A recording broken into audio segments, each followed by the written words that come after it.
Right here today, this afternoon, with Benjamin Wargel from BadgerNation.com and Scout.com. We're taking the chance to be outside at Camp Randall since we're talking about the football recruiting class because it's February 1st and it's hot, unlike the blizzard we had last year. So we'll set the stage here with that. Ben, talk to me about your overall impressions of this recruiting class. We talked the other day about it's not big on numbers, but they addressed key positions and they tended to hit more than miss in this one, did they not? It was key for them to get Jake Meyer in today, who made his announcement. It was key for them to get him on campus last weekend to really show them about Wisconsin and kind of pull him away from Florida. That helped the numbers significantly with the loss of Kyle Dotson today.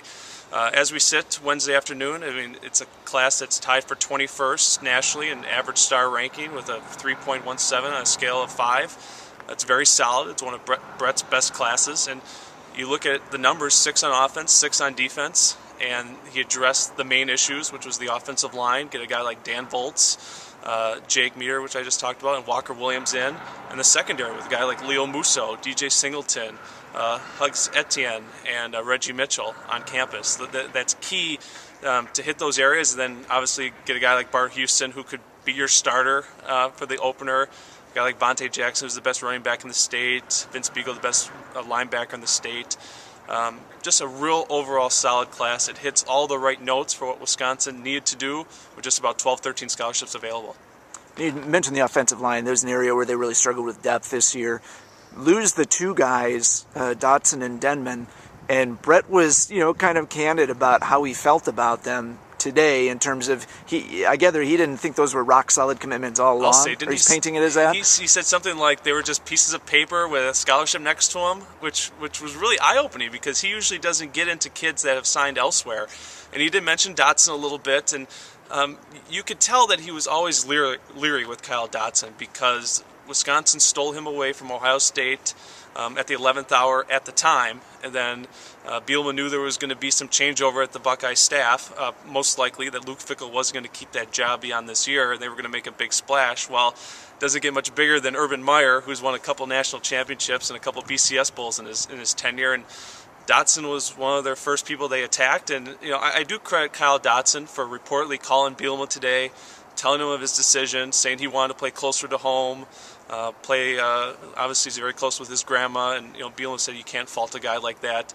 I have a feeling that he was more upset with J.J. Denman's decision than Kyle Dotson's. But yeah, like you mentioned, to get Dan Volz in, who committed back in March, and he never wavered. A guy like Walker Williams from Washington, 6'7", 320, really athletic kid. Then like a guy like Meyer today.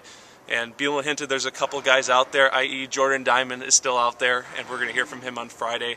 I wouldn't count on it. I think Michigan's probably leading for him, what I've been hearing today, but Wisconsin certainly has a chance. On that front, Kaycee Dean, kind of the big news today, left the program in October.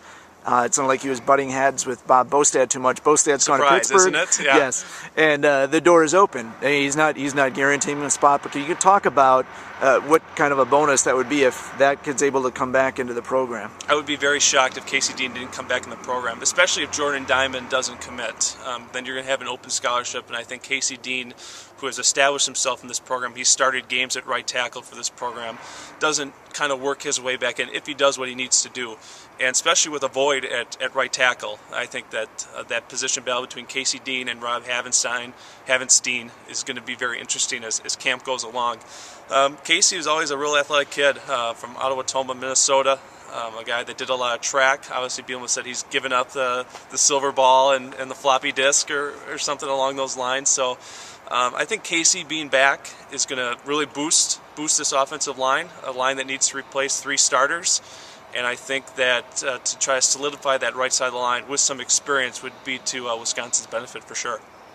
There's always drama around signing day, and the subplots this year that Brett Bielema mentioned were the departed coaches who went to Pitt kind of battling them a little bit down the stretch for some of their committed recruits, and also Urban Meyer landing with a big splash in the Big Ten, as you mentioned, and at least a fear, if not actual reality, of him maybe bringing along some more rough-and-tumble SEC tactics. Can you address kind of what got discussed today in there? Yeah, Tom Owens asked a really great question about Urban Meyer. I guess I'll talk about that first.